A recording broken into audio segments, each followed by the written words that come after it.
Hey there, folks. I'm Matt Hansen, And I'm John Johnson. and you're listening to Planes, Trains, and Comic Books, the podcast where we discuss favorites we've reread, comics we want to read, and everything in between. And here's the comic we picked this week. Hey there, everybody. Welcome back to another episode of Planes, Trains, and Comic Books. Today, we got a callback. We're doing the part 2 of one of the earlier episodes we had. If you recall, this is from the Black History Month episode, Genius, I believe the name of the book was, John. Genius. And we enjoyed that one a lot, so we figured, hey, we actually noticed that we've been getting a lot of downloads of that one, so we're like, hey, let's just do part 2 then. So for all of you who downloaded part 1 and enjoyed it, this one goes out to all of you. Shout out. We really appreciate y'all taking a look at our back catalog as well. I mean, we've steadily seen those going up, so thank you to our new subscribers and our new fans that are listening in. And, if there's something you enjoy or something you want us to continue more of, let us know. If there's a part 2, let us know. Write us in the comments, write us an email. Yeah, we want to cover stuff you guys like. And, while it's fun to do whatever we want as well, it's kind of like, we're just throwing this out into the void, into the into the ether. And we kind of hope you guys enjoy it. So if you do, let us know. We know there are a gajillion podcasts out there. Yeah. But we appreciate you stopping and listening to ours. Yeah, very much so. And so good on you. We really appreciate it. Everybody's got their own brand, and we appreciate you listening to ours. Yeah. So Genius. Anyway, back to Genius. So this is Bernard. Yes, this is the second volume of Genius. It is called Cartel. And this takes place directly after the first one ended. And for a little catch up for those who didn't see or listen to the first episode, basically the first episode is about a girl who grew up in South Central LA, who is like this generation's Caesar or Alexander the Great. The greatest military mind was born in South Central. Yeah, basically she is like the next Genghis Khan or whatever, and so she has very good like tactician skills and like a mind for war. And so she actually, being born in South Central, has an issue with the LA police. And this one was from like 2013, I think. So it's a little before some of the stuff that's been going on socially recently, but it's very prescient to nowadays. So, and so she actually wages war on the LA police with the gangs from South Central because she's like the head of this gang. She kind of takes over all the gangs and brings them all together. Yeah, brings them all together under her head, and then she leads them to fight the LA police.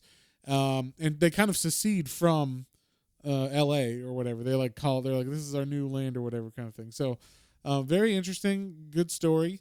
And like we said, this takes place right afterwards because right as at the end of that one, basically she gives herself up with the caveat that all of her people go free or whatever. No one gets charged that fought with her. And basically the government comes in and they want her to work for them. They're like, they see her talent. They're like, we need her. Like, we need minds like this to, do our bidding basically around the world. Because as we know, America is a bit of a war machine. And so they need tacticians and, 5-star generals and stuff in the future. So they need war-minded people. And so she is that. And so this picks up right at the point where she's driving away with the Madrasa Institute lady. That is the institute that the government's using as a cover for this undercover training of these future leaders. And she's like 17, 18 at this point. Like she's young. Still a teenager. Yeah. And so, like John said, this is written by Mark Bernardin and Adam Friedman. Again, they did the first one.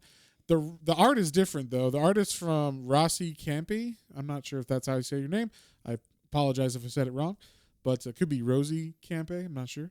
But the art looked really good in this compared to the last one. The first one would look very digital. Yes. And this one had a very nice feel, like an actual like artist hand did it. Not like, someone got some clip art or whatever. Just the other one just had like a more sterile feel. Not that it was terrible. It got the point across.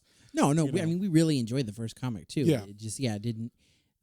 the story was really compelling and really good in the first one, and the art was like it was good. It was fine. We just didn't like blow us away. But the art in this one was much smoother, much like I said, much more comic feeling. Yes, and so so this one is from 2018, so it's been a couple years in between, and like we said, this one starts right as Agent Jameson, makes the deal with D. Her name's D or Destiny. We'll call her Destiny. And Destiny is the chosen one or whatever. She's like the lady. So the government makes a deal with her, and they're heading to this institute because D says, I just want my people to not go to jail or whatever, and they get immunity. So basically she goes, and she's like in a class, like a regular class with a bunch of douchebags that she doesn't fit in with. And they're all like, top of the top. It's kind of like every one of those like movies where there's like, the person that's a genius that you're following, and then they go to a class and there's the guy that thinks he's hot shit or whatever. Yeah. And, they're like, Parker, what do you think? And he's like, well, I think this. And then, nope, that's wrong. And then, D says like, I think this. And they're like, oh, that's right. Yeah, obviously that's right. Yeah. It made me think right away like the Men in Black, where it's like you have all these people go in, and then the guy from the streets comes in and he's like, oh, well, obviously I did this because of this. And they're like, oh, we need an outside of the box thinker. And that's the person I go with. And then that's exactly what this is. That is actually a perfect example. I didn't even think about that. But yeah, that's exactly what I'm talking about. Like, I love I wish it was kind of like that, where you see the scene where he's like, well, that guy, he's just working out in the middle of the night. And, like. And that guy's got a tissue. He's got a cold. He sneezed, he got a cold or whatever. But why is she out here? she's the weird one, I thought that was, that's like perfect. But yeah, basically she's just killing it in class, and she isn't really making any friends necessarily, but she does like become friendly with a dude named Roger, who's like a tech whiz.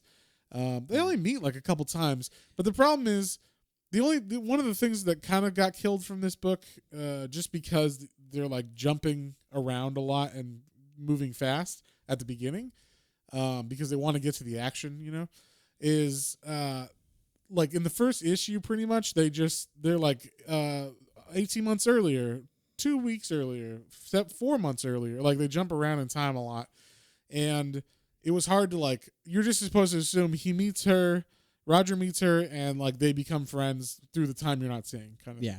Well, so they set it up a little bit. They want you to. So in the first one, they did a really good job of setting up her having relationships with all the people around her and like earning people's trust, and that's how she goes about becoming the leader. And she's even got that tech guy who's like one of her long friends. Yeah, she even says to Roger, like, hey, I had a tech guy, and he's like, well, where's he now? He's like, well, he's dead. It's like, that sounds about right. Yeah. She's like, yeah, and that's one thing I feel like she says is like, everybody that's close to me dies, yeah. But so like the only thing that really made it stand out in this is that they're saying like she doesn't get along with anybody really in class, except she kind of talks with Roger a bit, and they show that passage of time. And I think Jameson's like, well, we need to we'll figure out a way for her to get motivation to do what we want. So like, let's make her like somehow like get close to somebody. Yeah, because she's saying like she's in this school, but she doesn't want to be there, and she's like, I'm not gonna do your stupid missions or whatever. And even like they're doing like fake training scenarios in class, and they're like, okay, what would you do if there was hostages here and this had happened and blah blah blah. And like everybody's like, well, we could use snipers, or we could, run in with a SWAT team. And she's like, I would just bomb the facility. That way you have like, okay, we're not even going to save the people anyway, so we might as well kill everybody that's there so they can't tell intel. They probably already got information if they've been there so long, blah, blah, blah. Yeah, and so like they're like, perfect. That's exactly the kind of person we want, like as the government, they want, someone who thinks just like her. And so, yeah, that it was like, they do that, and then there was like a weird scene that I didn't understand at first that John was telling me it was a hologram kind of thing, but they're like, we're gonna go to a real scenario, and it even says like Iraq or whatever, but everybody's wearing goggles and stuff, and I guess it's a simulation training, so because everybody's wearing like a goggle, and they like go in to this room, and there's like the hostage situation. That's why I was like, I wasn't sure. It was a little odd, but people that get shot there are in the next part. So like, like I said, it was weird because they all have these like very big bug-eyed glasses on, so it has to be a simulation. And they said maybe like it wasn't quite. Yeah, it just didn't say like a simulation or whatever, like, so I wasn't sure what was going on. So little things like that could have been told better. It wasn't like super hard to understand. Like I just kind of said, "Oh, I guess that was a simulation" after it was done, because I'm like, well, that's the guy that got shot and he's still alive. So apparently that was a simulation. So, but basically, they're trying to find a way to break her, and they eventually do because they see that her and Roger are buddies, and they're like, okay. They actually rough Roger up a bit, and they do this thing, which kind of like we don't see as the reader until later on, but they rough Roger up one day. Then Dee sees him and goes like, "Hey, what's going on?" And he's like, "Just get away from me, all right?" He does like the Harry and the Henderson thing, like, "I don't like you anymore," or whatever. "Stop bothering me. Get out of here," or whatever. And then he goes in his room, and what we didn't see, and I'll just like reveal it, is he actually handed her like a note in his hand. And like basically it let her know that whatever's about to, like something's going on, like she whatever's happening, be aware that something's going on, kind of thing. And it was just like a picture of a tree. But then later on that day, I think it's later that day, it's maybe that late. Day, okay, same day. We see that he actually kills himself in quotation marks, and like there's a whole crime scene, and they're like, oh, he just couldn't handle it or whatever.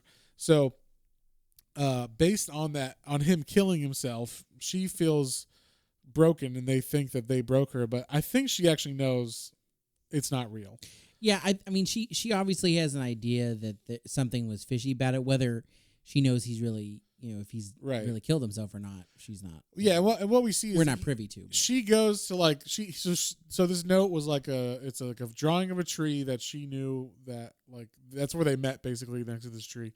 So she goes to the tree, finds some information, like I think it's like a tape player or a radio or something that she finds, and it tells her like, oh, like there's some like graffiti on a wall that's like, she can like it basically did like a code. And so she knew. What we find out that like this guy Roger found out about this like sex slave ring that he's telling her about after she thinks he's dead, kind of thing. So when she accepts the mission, she's like, I'm going to go save these girls. Yeah. We don't know that as the reader until a little bit later. No, the mission that they give her is like, you're going to go in and to take Mexico. To Mexico and take out the head of this one cartel. Yeah, and that dude's name was Angel Guerrero, and he's like the head of the Los Zetas. And so they're like, we want you to kill this guy. And she's like, sure. And then like, but in her mind, she's got a second mission, which is the actual mission for her. She's just going to go save these girls that are in this sex slave ring. So they go in, and I thought it was cool. Like the way that she gets close to this like gang or whatever is she like takes off her clothes except like her kind of undergarments. Like she's like, who wants to punch me? Out of like all the guys that are with her.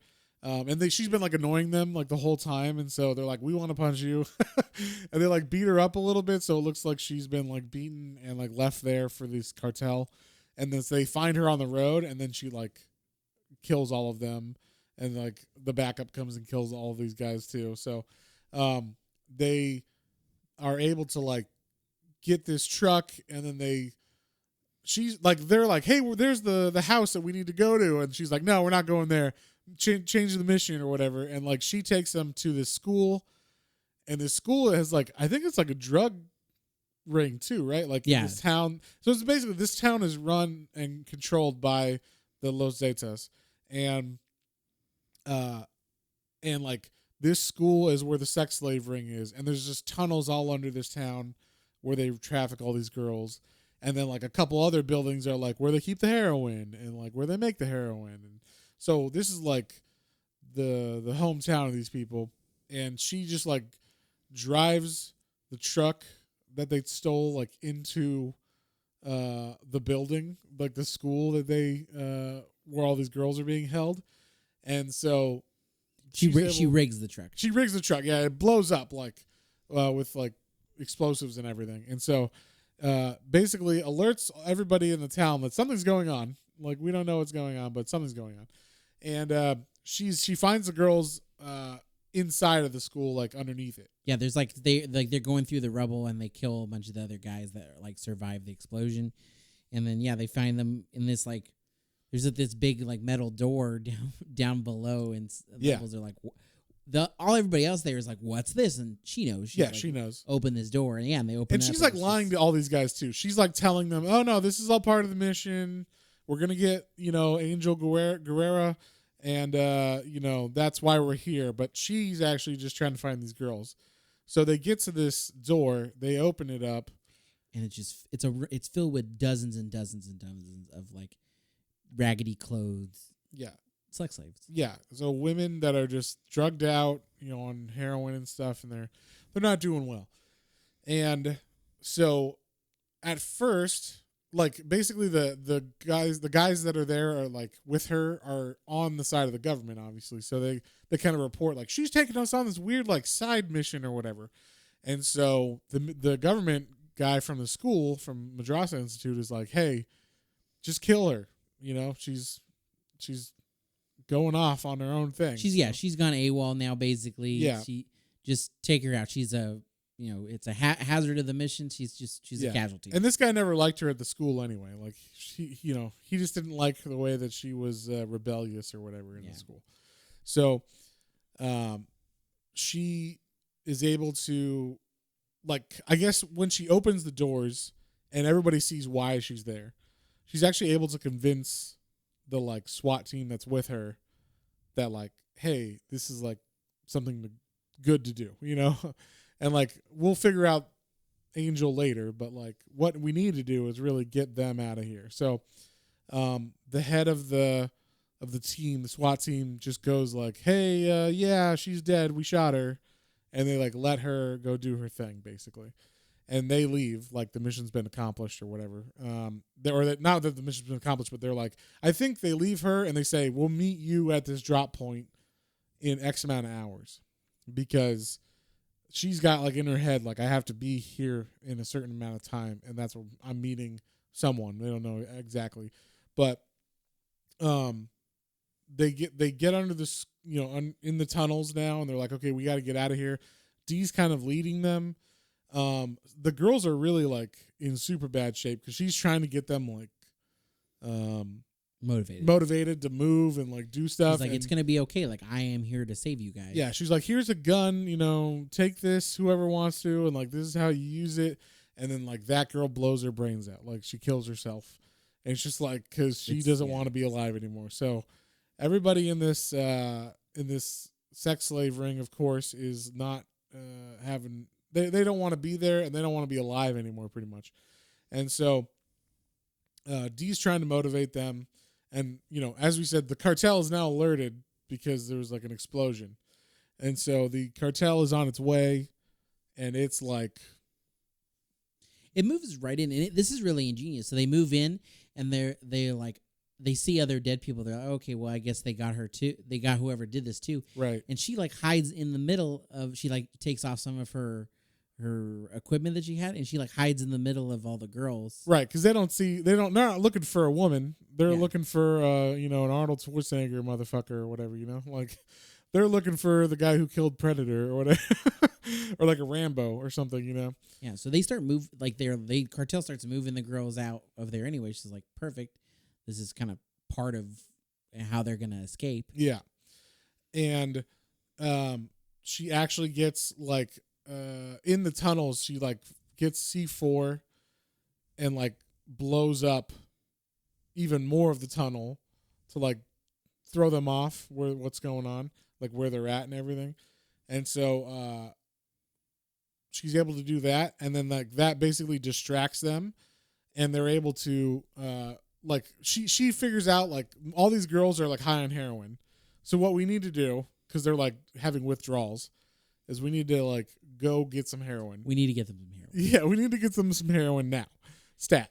All right. And so they're like, oh, the heroin is in this other building. So like they have to like get over there. So that was the explosion distracts the cartel, and they're able to get out from where they are and go to this like, it was like in a it was like in a building that did like, they're like, where the fuck is all this heroin? And they're looking around, and then there's like a box that says Christmas decorations, and like Dee's like, oh, that's where it has to be, and she pulls it off. She's like, Merry Christmas. Like, so yeah, it's like, they find the heroin, they give the girls it. What did she say? She's like, no, nobody's ODing, just enough to get you like, yeah, so you're not like throwing up or whatever. Yeah. And so basically, so now they're kind of like hiding out in this town, and like they're kind of trusting the villagers to like keep the lowdown for them.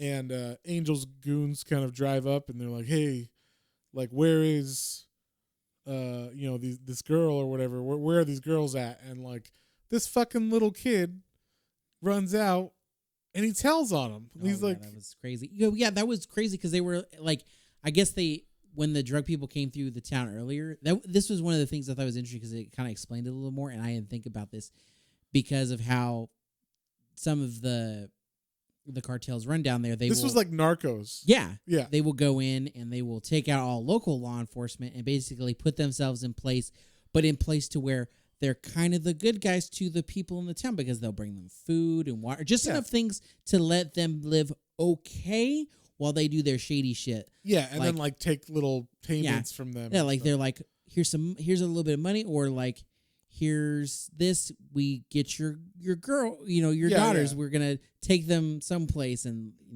rape them, unfortunately. Yeah. And then or they'll be like, hey, we'll give your boy a job, and then he like becomes a member of the gang. Cartel gang. Yeah, so it really felt like I was watching Narcos or something.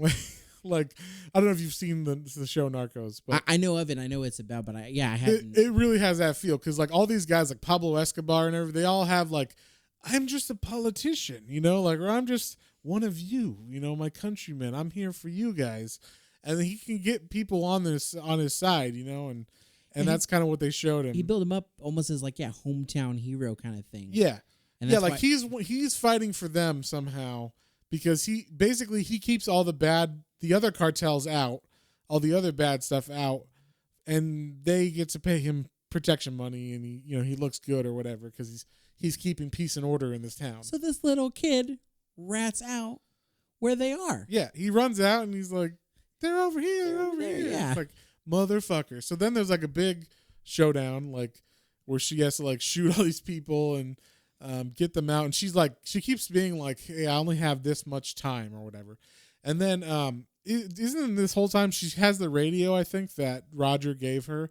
And Roger's actually like, she finds out he's alive. Well, she's getting like weird coordinates. Yeah. And things. Someone's been texting her like on this like wristband that she has. Yeah, and part of it also during this time, Jameson goes and finds this old retired lieutenant. Yeah, Jameson is the cop who got her at the Madrasa Institute. So, and she goes back to L.A. and gets the detective from the first. Yeah, which I was like, who's this guy? Oh, okay, I guess. Yeah. He didn't look the same. Yeah, I guess because it was a different artist, but they called him Gray. So Gray was the lieutenant from the first one that like figured out that it's a woman who's like this leader of this gang and everything. So he was on top of it. So they're like figuring this out slowly as well. Yeah, and it was weird because like it seemed like to the story they weren't progression. They were just more like they were us as the reader almost trying to figure out what was going on. Like piecing it together. Like so you could figure out like some of the people at that Madrasa Institute, her and him were right because they would skim over a lot of the things like the graffiti they said it means something, or like they would show it, but they wouldn't say like what it actually meant, and then later on, this Detective Gray and Jameson would then tell each other like, oh, this is what that means, or I looked up some stuff and that's this was that. And so that's how we as the reader find out all this information about the setup for all that's happening right now. And so she's been getting all these texts from someone she doesn't know, but it's been like giving her coordinates. So she's like, okay, I got to be at this drop zone by this time at these coordinates. And she's like kind of assuming that it's either Roger or I guess maybe the head guy from the SWAT team that was with her. Yeah. And so I believe it's Roger that's doing it. that's doing the coordinates, but the guy that's actually at the meeting with the helicopters is the squadron leader from before. And so she actually gets the girls out of there after this firefight and is able to drop them off. And then the head guy from the squadron was like, "Hey, are you coming with us?" She's like, "No, I got some other shit to do." And so then that's when we find out that she's actually got more plans, because she basically goes and, like, the last issue of this is her, like, waging war on all the other cartels in the area. So she goes to, like, it shows her, like, going to each one and, like, picking out the guy that's, like, the head and, like, cutting their heads off and shit. And then yeah, it's crazy. So, like, she's doing this, and the only other big part of the story is that we find out that Roger's alive. Like, Jameson's like, oh, we're figuring out where she's getting this information. Yeah, and she's just, like, cursing as she's, like, running through all these corridors. Yeah, and then they, like, open a door, and it's like, "What have you been doing, Roger?" And then Roger's like, "Oh, hey." Yeah. We're like, "Oh, okay, he's not dead." Yeah. So we don't know. I don't know if Dee knew that he wasn't dead or not, but she knew that something was up when he gave her that piece of paper. So, and, like, I guess what he had given her was, like, it wasn't a radio. I guess it was that, like, wrist break. It was like a wrist messenger, like, where, like, it wasn't quite a phone. I don't know what kind of tech. It was like a wrist pager, and it would show, like, only writing on it, like text. You know what made me think of? You know, in football, they have the little thing that they look up and it plays on it and stuff. That's what it kind of made me think of, but an electronic version. Like, things will come through that. Like a Palm Pilot. Yeah, there you go. Like a Palm Pilot that's strapped to your wrist, for all those of you from the 90s. Exactly. It's a really big Apple Watch. Yeah, there you go. It just brings in your text messages. Perfect. You can only do text messages on it, nothing else. But anyway, so he's alive, and then is all the big action where she's literally every single one of these where she goes in and, like, starts killing people. I'm like, she's a one-woman wrecking machine. Yeah, she's just cutting heads off and kicking ass and taking names, and it's kind of awesome to see a lot of it. And then now that she's done, like, as the reader, you're kind of like, what's going on? Like, why is she going against these guys? You know, I'm not sure exactly what's going on. And it's kind of funny because it's almost a callback to the first trade that we read, the first story arc. Because in that story arc, in order to become, like, the head of the gang, because she is a woman and she's a young woman, she had to, like, basically be ruthless and brutal and cut these motherfuckers' heads off, you know? So that's what she did in that trade, in that story arc, to become the head. And then now she's basically becoming the head of a cartel. It was crazy. Like, I like how she came into the last one too. So, like, she goes all these, and then finally she's getting to Guerrero's compound, and we're like, oh, okay. So, like, we as a reader are like, okay, she's just taking out all of the cartels in Mexico. Yeah, that's what I thought. And this is, like, the most, like, oh, for me too. So she has a dog, like, run into the compound. They're like, hey, dog, and then, like, there's, like, these arrows that fly in with meat, and then a bunch more dogs come in, and they're like, wait a minute, and all the dogs have, like, a bomb strapped to them. Yeah. I was like, all the like dogs. Bomb dogs. But yeah. So, yeah, and all the dogs. It gets rid of all of the guards. Yeah. So that she can walk in there, and to Angel, Angel Guerrero, the head of the Los Zetas cartel. Yeah. And she's like, hey, motherfucker. And she, like, throws this bag of heads on his feet, and she's like, let's make a deal. Yeah. Yeah, and she's like, let's make a deal. She's like, do you want to be the most powerful man in the world? Yeah. Yeah, and he just kind of smiles. So, like, basically, she's, like, doing what she did in L.A., but now she's just going to take over. He doesn't know it. Yeah. We know it because it's foreshadowing for the last comic, but, like, she's going to take over this cartel. And then she's going to, like, have this actual army of, like, people who fucking kill people and is going to do something. I don't know. And that's where it fucking ends. This was, like, the only thing that sucked about this is there's no, like, closure. Yeah, the only little tidbit we get is, like, she sneaks back into L.A. and, like, her one true friend, I guess, in L.A. who's, you know, kind of just lived her own. I think her name was Sharon or something, or Chartreuse. Siobhan, there you go. That's what it was. I was like, it's just something. Yeah. Siobhan, yeah. And that was interesting because, like, yeah, Siobhan had been, like, had a kid or whatever. Yeah, like, she just living, in South Central. And then she gets there and she's like, hey, and she's like, hey, Destiny, you're alive or whatever. Yeah, because everybody thinks she's dead. Because in the news, they said that Destiny killed herself. I don't know if I said that at the beginning, but when she gets taken by the Madrasa Institute, the news and the government put out this story that Destiny shot herself in custody. Yeah. So it was like, of course, that's made what a folk did. hero of her kind of thing. She's the modern day Robin Hood or whatever. So yeah. But I liked her going there. She's like, "Hey, Siobhan." She's like, "Oh, Destiny," and like she's like, "Are you still with me? Ride or die?" And Siobhan's like, "Ride or die." Yeah, and they got really close, and I was like, "Are they gonna make out?" I didn't know if they were a couple for a second. Yeah, I was like, I didn't think she was gay, or whatever. But okay, whatever. It's just she didn't seem like she had any kind of love interest for real in the first or this one. Yeah. So it was a little like odd place. I didn't know if I couldn't just tell if she was just really happy to see her or if there was love interest. But either way. Well, it's kind of like me and John were talking about this before, and I was like, well, I've never I've been glad to see you, John, but never gotten that close to your mouth. Hey man, face to face. We're going to the movies. Hell yeah, we're going. To the Hell movies. yeah! And then we close in within inches of each other's noses. It was an interesting choice for us not knowing where their chemistry's been this entire time. Yeah. But either way, it was still cool to be like, she's like, I'm gonna drop everything in my life. We're doing whatever you need. And yeah, so like, is she gonna go to war with America? I'm thinking that. I don't know. I want to read volume 3 now, but unfortunately there is no volume 3 yet. So we're probably gonna have to wait. Come on, Mark Bernardin. Get on it. Just send it to us first. We'll yeah, we'll review it. We'll pre-review it. So, but yeah, that one was like really. It was really good, but it like left you hanging really big time. Like I was just, man, it was just getting going. It's a good cliffhanger. It is a good cliffhanger, but I felt like because we had to have the school stuff, I was just kind of like, like we already know where this is. Like we already knew she was this good and this whatever. We didn't need this whole, but it's kind of, it has to set it up. Oh, another thing that I didn't really mention was every time there was a new issue, it would set up like last time on Cartel or whatever, and it would have like one page on each issue that was just like complete setup of everything we already read. That's true. It was interesting. It was almost like exact shot panel for panel, and then an additional panel of like one extra thing that like we're learning. Yeah, that's gonna happen. That was the only thing that redeemed it, was that it kept growing with the story. Yeah. So if it had just done the same thing every time, I would have been like, all right, this is getting like that Wolverine. Like, how do I'm the best at what I do, and if it was that shit over and over and over, I'd be pissed. But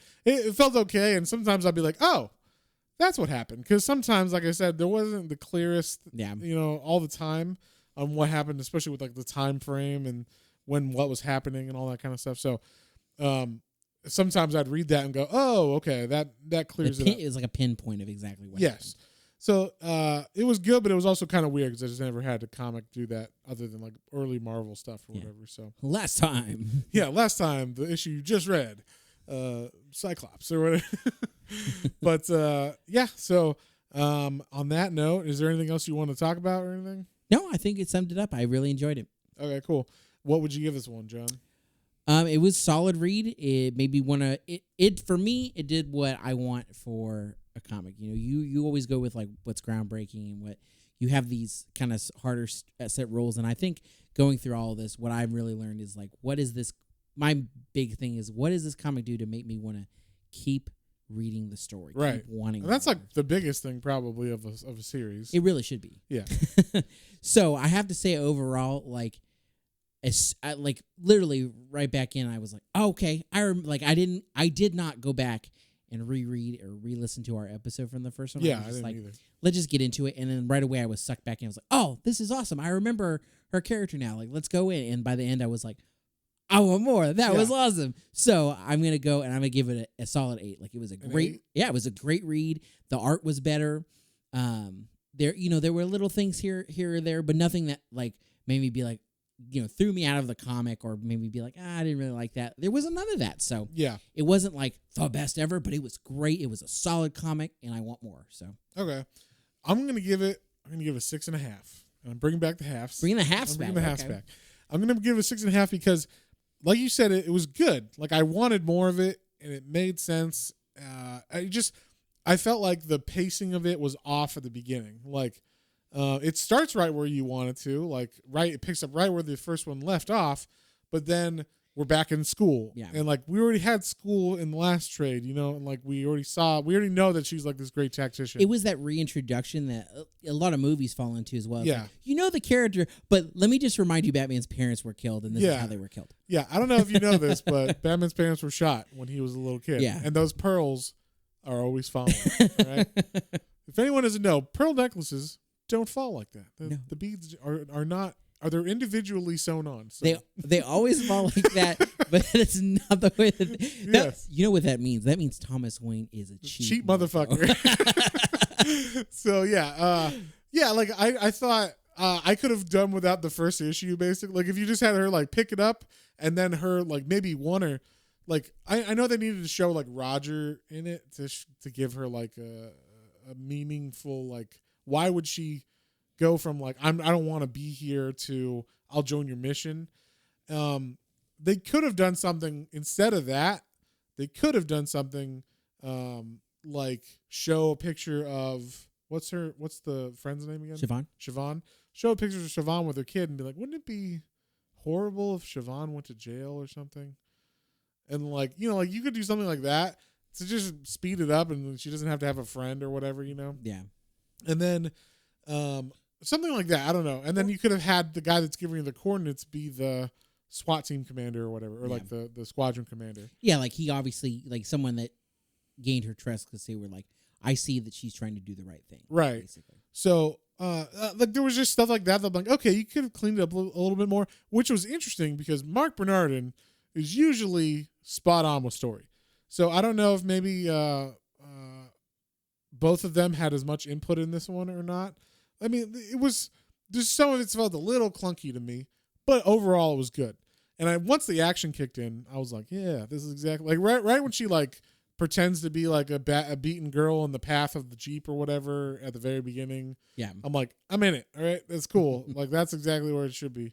But that was after the first issue. So I was kind of like, I don't give a fuck about Roger. I don't like, you know, like whatever. You hate setup stories. I do. I'm not a big fan, or there's like better ways to do it or something, you know? So I was just kind of like, why do we need to know about this school or whatever, you know? But it did go fast. I never once got bored or like had any like, you know, like I was never like, oh my God, I'm falling asleep like we did last with the Teen Titans or whatever. It sounds like you're marking it kind of low for just one issue of a 5-issue being. I don't know. It just didn't. It was like the sophomore slump. I'm just trying to see if I. It's the sophomore slump because it also was just setting up this epic story. So that's to me, true. I'm like, no, it's just a setup, and we also knew what we like when I was reading it. I knew. I'm like, okay, once she's getting the heads of these guys, it's just like the last one, and she's gonna be the head of this gang. And so the ending wasn't a twist for me. I was like, oh, I knew it. Like, you know. Okay, well, so I'm gonna make one point about that, just because normally I'm like, oh yeah, you know, I see what you do, because a lot of movies and a lot of comics will do that.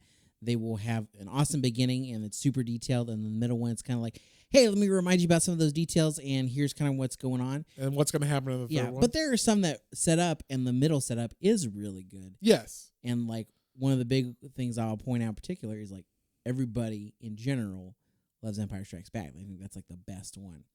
Now, we don't have a finalized comic here. We don't have the full story, so we can't make that. But this one was set up. But this one was better than, I think, overall than the first one. A lot. Yes, there was less setup. I don't know if it was better than the first one. No? I don't know. I don't know what I gave the original one that we read. So I would say I probably gave that one a 7 or an 8. Just because it was so like poignant. Yeah. And it's so like it was in South Central. It was about the LA police. It was about like this movement. You know, now that I'm saying it, I'm backtracking too, because I'm like, oh, that was so fucked up that like, yeah, those things were happening in South Central, and like it was her intro story, and you're like, oh, she's badass. Whoa, she's badass. Yeah, like, it's kind of like if you take Rambo 1 versus Rambo 7 or 6 or whatever the newest one was. Because Rambo 1 is like him in a small town in America, and why the fuck is this chief being a dick to him? He's just trying to like get a meal at this place or whatever, you know, like, and then, you know, then he goes on his big, you know, fight or whatever, and you're like, holy shit, this escalated quick, but like, you know, that's what happens when you have like a badass, right? So she's a badass in the first one, and you know, that's what it is. Then this one's kind of like, okay, you know, we know she's a badass, and then she's taking war to bad people. So like it didn't feel as like shocking, or like if she kills cartel members, I'm like, go for it. You know, like they're cartel members. Whereas the other one, you're like, holy shit, she's killing LA cops, you know, which is like shocking. And, you know, and she's saying like, we're like, the government needs to recognize that we're seceding and all this shit. So like, these are big ideas, whereas Cartel is not as big of an idea as that, you know? And so that's... Convince me. So I'm going to give it a 6.5. It was great. Like, I enjoyed it. It's a great middle piece. If the third one is like, we're seceding from America or some shit, like we're taking over Texas or something, I don't know what they would do, but like, it would be interesting. We'll see what happens. But it is, especially because this one doesn't get like, this one definitely specifically marks on like some of the things that are definitely like. Yes, they show a border wall and with Trump's name on it and stuff. And they talk about Black Lives Matter a little bit. Yeah. But it's not nearly as the undercurrent as the other one was. No. And that's why I was going to say it will be interesting to see because of how far we're moving into things, both socially, economically, in the real world. And then I'm sure Mark Bernardin will bring that in. Yeah, and where will this comic end up is going to be really interesting. Yeah, really interesting. So I enjoyed it a lot, but I'm going to give this a 6.5. It was perfectly readable, perfectly fine, great setup, great action. It just didn't have the oomph as much as the last one did. And like that's kind of what I was expecting because it is like the first one was so social commentary and all this stuff. But yeah, are you're gonna stick with your 8 or are you gonna? No, I'm gonna bring it down to 7.5. Okay, 7.5. I'm gonna use this at a 0.5 because I really, really did enjoy it. But you're gonna use a 0.5 after giving me so much shit. Going through our conversation, I was like, okay, so I'll do 7.5. But I really did enjoy it. Well, if you guys have any comments, questions, or suggestions, you can email us at planes, trains, and comic books, all one word, at gmail.com. Don't forget to check out our Instagram, Facebook, Twitter, and our YouTube channel for exclusive content. We got some great hardcover reviews on there. We got some special stuff coming up, so definitely take a look. Yeah, and we'll see you guys next time on the next one. Bye. Well, folks, hope you enjoyed that episode. If you did and you'd like to follow us on social media, our Facebook is Planes, Trains, and Comic Books, and our Instagram is @Planes, Trains, and Comic Books, all one word. And be sure to like, share, and subscribe for more recommendations to add to your weekly pull list. Thanks for listening, and we'll see you next time.